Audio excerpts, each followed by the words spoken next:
আসসালামু আলাইকুম, আমি সাদিয়া ব্লগে সবাইকে স্বাগত জানাই। তো আজকে আমি আপনাদেরকে বানিয়ে দেখাবো রসালো, দোকানের মতো রসালো মিষ্টি, যার নাম হচ্ছে বুরিন্দা। তো এখানে বুরিন্দা বানানোর জন্য আমি 1 কাপ মতো বেসন নিছি, আর এটা ভালোভাবে চেলে নেব। তা বেসনটা আমার চেলে নেওয়া হয়ে গেছে। এখানে আমি সামান্য লবণ দিয়ে দেব। লবণ দিয়ে আমি 1 কাপ পরিমাণ পানি নিছি। এখানে হালকা হালকা করে পানি দিয়ে আমি মাখিয়ে নেব। বেশি পানি দেওয়া যাবে না প্রথমে, তাহলে ব্যাটারটা নরম হয়ে যেতে পারে। তা আমি হালকা হালকা করে এগুলো মাখিয়ে নিচ্ছি। ব্যাটারটা একটু একটু করে পানি দেব আর একটু একটু করে মাখিয়ে নেব, তাহলে আমার ব্যাটারটা সুন্দর হবে। তো এখানে আমার ব্যাটারটা ভালোভাবে মাখাতে পুরো 1.5 কাপ মতো পানি লেগেছে। তো আপনারা এইভাবে বানিয়ে নেবেন যে আঙুলে যেন লেগে থাকে। তো আপনারা দেখুন, হ্যাঁ, আঙুলে লেগে আছে। তো এইভাবে বানাবেন, আস্তে আস্তে পরে বেশি পাতলা হয়ে গেলে তো সমস্যা হবে, বানানো হবে না। তো আমি এখানে একটা ছেঁকনি নিছি, ছেঁকনির সাহায্যে ব্যাটারটা ঢেলে দিছি। আস্তে আস্তে পড়তেছে, নাড়াচাড়ার কোনো প্রয়োজন নেই। আপনারা যদি চান তাহলে ফুড কালারও দিয়ে নিতে পারেন। ফুড কালার দিলে দেখতে আর একটু সুন্দর লাগে। তো এখানে আমার ভাজা হয়ে গেছে। তো আমি আবার আপনাদের দেখানোর জন্য ঢেলে দিচ্ছি, ব্যাটারটা ঢেলে দিচ্ছি। দেখেন কি সুন্দর বৃষ্টির মতো পড়তেছে, আস্তে আস্তে পড়তেছে আর উপরে উঠে যাচ্ছে।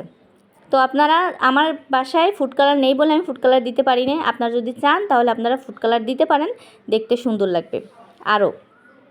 তো এখানে আমার সব বুরিন্দা ভাজা হয়ে গেছে। দেখেন বন্ধুরা, 1 কাপ বেসনে কত বুরিন্দা হয়েছে। হ্যাঁ, এটা আমরা বাসায় বসে খেতেও পারি, একটা মেহমান আসলে তাদেরকেও দিতে পারি, এমনকি কন্টেনারে আমরা সপ্তাহখানিক রেখেও দিতে পারি।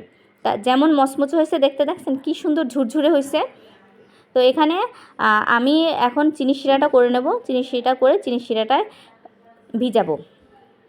তো এখানে চিনি শিরা করে নেওয়ার জন্য আমি কড়াইতে 1.5 কাপ পরিমাণ চিনি দিয়ে দিছি আর 1.5 কাপ পানি। পানিটা ফুটে উঠছে, যতক্ষণ চিনি না গলে ততক্ষণ ফুটাতে থাকবো। তো আমি দেখছি যে এখানে একটু আঠালো ভাব হয়েছে কিনা। আঠালো ভাব হলেই আমি বুরিন্দাটা দিয়ে দেবো। একটু ভিজা ভিজা রাখতে হয়। তো আমার চিনি শিরাটা হয়ে গেছে, আমি বুরিন্দাটা দিয়ে দিছি। বুরিন্দাটা দিয়ে আমি একটু নাড়াচাড়া করে নেব। নাড়াচাড়া করে এইখানে সুন্দর করে মিশাই দিয়ে শিরার সাথে আমি 20 মিনিটের জন্য, তো এখানে আমি বুরিন্দা নাড়া দিছি, নাড়া দিয়ে আমি ঢেকে নেব 20 মিনিটের জন্য। তো আমি বুরিন্দাটা ঢেকে নিচ্ছি 20 মিনিটের জন্য ঢাকা রেখে।